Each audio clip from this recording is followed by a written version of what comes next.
Aujourd'hui, je vais vous présenter l'un des jeux de mon enfance. C'est le Forog, un jeu de tactique et de stratégie pour 2 joueurs à partir de 10 ans. Forog est un jeu belge, même si son apparence lui donne des airs du célèbre jeu africain l'Awélé. Le jeu existe depuis 2001 et n'est pas commercialisé à grande échelle. Il est produit à Bruxelles et vous pourrez l'acheter en me contactant directement. Il est très peu connu du grand public, mais ceux qui ont eu l'occasion de le tester, comme par exemple le célèbre collectionneur de jeux français François Hafner, ont rendu d'excellentes critiques.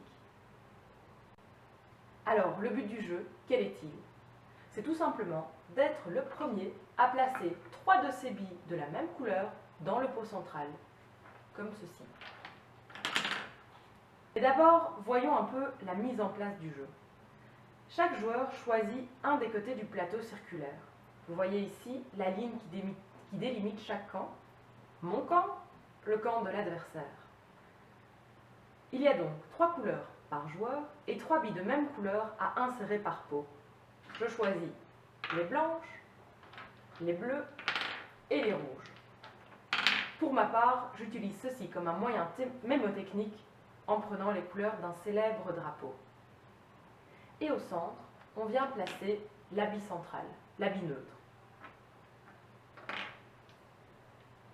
Alors, comment ça se passe? Déjà, commence celui qui veut, ça n'influence évidemment aucunement les chances de gagner.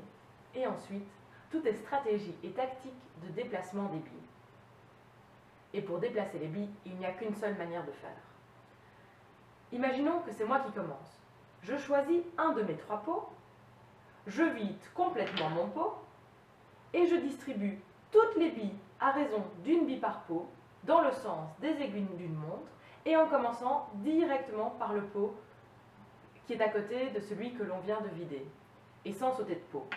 Par exemple, pour les blanches, je peux faire comme ceci, mais j'aurais très bien pu choisir aussi les rouges, comme cela, ou encore les bleus,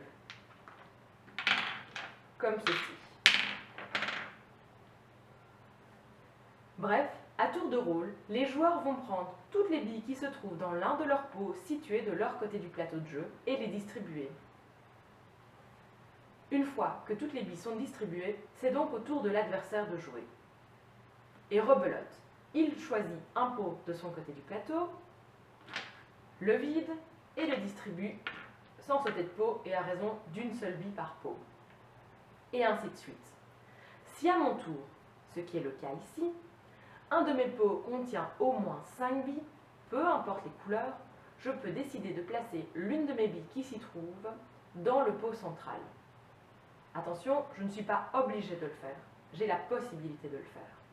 Et ensuite, je continue à distribuer mes billes de la manière habituelle. J'ai décidé de vider une de mes billes, donc je peux choisir entre la blanche et la bleue, et je décide de mettre une blanche. Et donc je distribue la suite.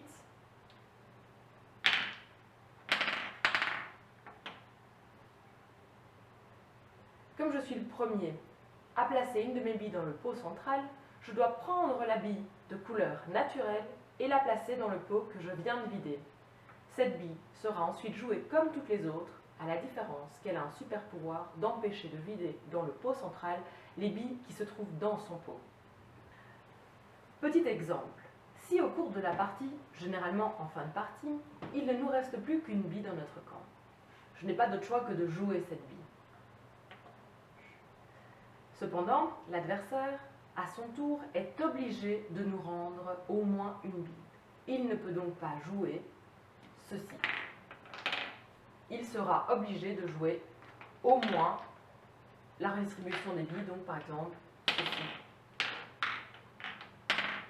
Voilà. Au tour d'après, donc, l'adversaire est obligé de distribuer au moins une bille chez moi, dans mon camp. S'il n'en est pas capable, par manque de billes dans son camp, parce qu'il a mis trop de billes ici au centre et moi aussi, eh bien la partie est considérée comme nulle. Il est à noter aussi que comme tous les jeux de tactique et de stratégie à 2 joueurs, on peut pimenter le jeu en ajoutant un sablier, histoire de faire augmenter la pression. Dernière petite particularité, comme je vous le montrais au début, c'est un jeu qui, dans un souci d'écologie, a été créé sans boîte, en carton ou en plastique. Le jeu est lui-même la boîte.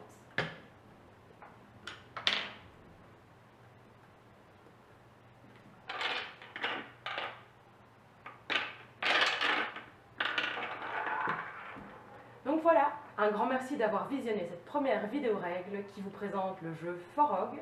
Si vous ne le connaissez pas encore, c'est le moment et je suis pour de nouvelles vidéos règles des jeux de mon enfance.